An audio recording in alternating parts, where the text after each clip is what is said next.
Let's go a little deeper here. In today's video, I'll teach you how to conduct a discovery phase of a brand identity project for a client or something that your team is developing in-house.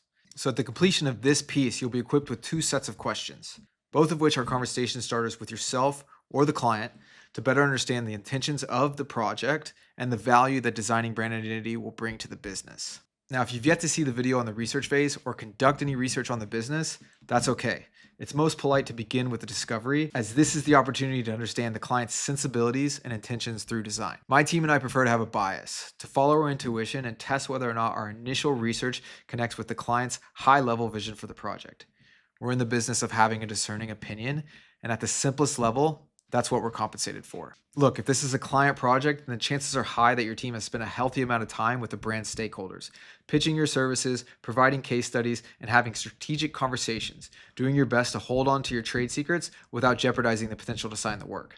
It's a delicate dance, and throughout that dance, you're likely already conducting research so that you can speak the language of the client. Thus, you can approach the discovery phase with a little bit of bias. It's the work that you do professionally, and your taste level will always contribute to any phase of designing the brand identity. If the client's taste level is wildly different than yours, and their vision of the project doesn't match where your intuition is leading you, then the scope of the work increases, and your team will have to spend quite a bit more time discovering what the client considers a successful brand identity project. As long as this is communicated to the client, it shouldn't be an issue, as the various levels of agency pricing come down to the distribution of the designed brand and the branded thing, number of team members on a project, the amount of time provided in research and discovery, which 4 reduces the amount of iterations the agency needs to provide in the design phase. 5, of course, reflects the level of competency within the agency, meaning the amount of quality work the team does for house name brands. Let's continue working with Dose as our live reference. Grab some spuds with your buds, eat tallow fried potato chips.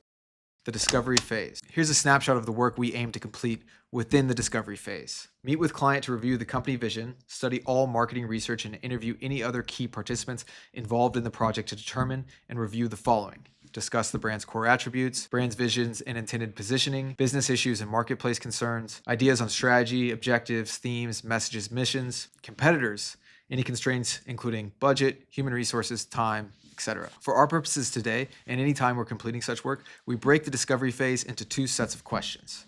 The first of which is our value discovering questions. Our focus is to discover the value that our work will contribute to the business we're working with. Let's start with a hypothesis. Dose as a snack item will primarily be purchased blindly, without the customer having the experience to taste, touch, or feel the product before deciding to purchase.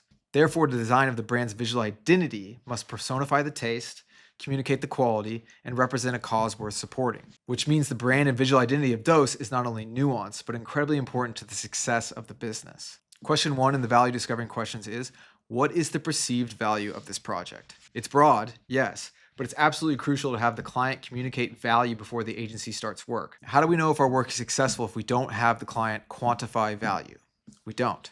So without leading to an answer too much, we want the client to essentially communicate how they perceive the value of creative projects. With those, we've already identified that, along with a physical potato chip, the visual identity of the brand is crucial to customer interest, and therefore the value of the project is extremely high. Question 2. What do you lose by not doing this project? You can expect a variety of answers here, and in this instance, it's directly related to brand identity. So what does the client lose by not designing a brand identity? For Dose, we lose the opportunity to turn an idea into a reality. We lose the opportunity to properly package and tell the story of something we've created from scratch.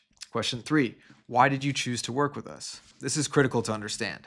And it isn't always because of the quality of our work or your work. If the client chose to work with you because of the way you communicate ideas and your collaborative nature, then those characteristics must shine throughout the engagement or the client will lose the joy of working with you. For Dose, it's our idea and it's a type of work we haven't done much of. That is, it's an opportunity to strengthen a creative muscle that doesn't get as much time under tension. And therefore, we chose to work in-house to strengthen that muscle. Moving on to the kickoff questions. I consider this a bit of an abbreviated version, nonetheless exceptionally useful when applied to your project. This questionnaire can't be replicated from business to business, which is another value add for conducting a bit of research prior to beginning the discovery phase. The first question is typically universal, adjusted based on the business model or the nature of the project with the client. For Dose, what's the mission or goal of this new product line? The goal of creating tallow fried potato chips is to create an alternative to seed oil fried snacking and create a revitalization or a renaissance of great American snacking.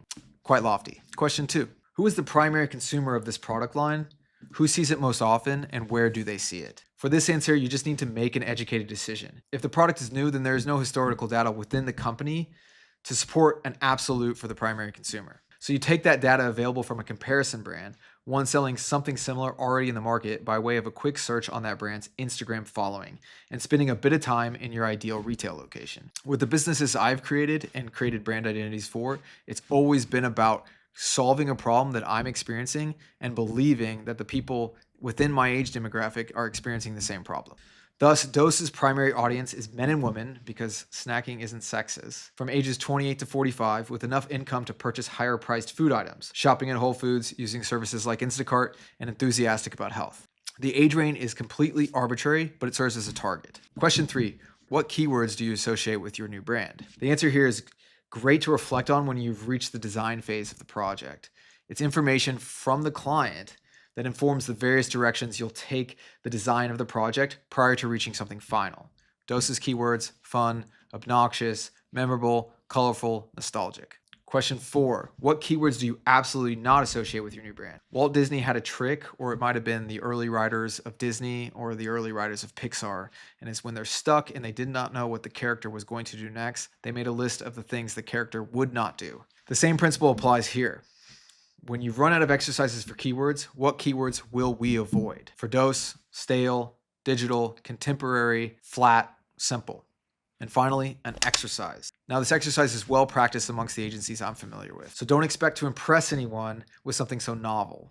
Nonetheless, it's critical to understanding the client's high-level vision for the project. It's likely the client has less than a 1% idea of what the final product should look like: a color, a feeling, a response, with a 0% chance of understanding how to get there. So this exercise is rather efficient for grasping what that color or feeling or response may be. It's a spectrum, and based on the little or vast amount of research you've conducted, you place opposites on each end of the spectrum and ask the client to mark where their brand falls. Let's do it for Dose. Friend, authority. Dose is all the way friend. Legacy, modern. Dose is a nostalgic brand, and the idea would be for it to appear less new and more timeless. It could have existed in 1997 or 2025. So we'll put it closer to legacy, but realizing that it may have some modern sensibilities. Serious, playful. 100% playful. The product is made from healthy fats, tallow, but none of the education around the product will be very serious. It's a snack. Elite, mass appeal. This one is more complicated. Tallow is expensive, and there are no current manufacturers for tallow good products. So the cost to produce products is high, and thus the retail price point is also high. Let's consider this one on a sliding scale for now, and put it directly between the two. It's important to remain malleable and data-driven, especially as the brand enters the market. Most of the decisions we've made today, or up until launch, are supported by evidence that isn't our own. Dose won't be in a position to dictate the market, so we have to be in a position to understand how the market responds to Dose. Therefore, all of these exercises should be conducted regularly and decisions made strategically based on the response of the target market.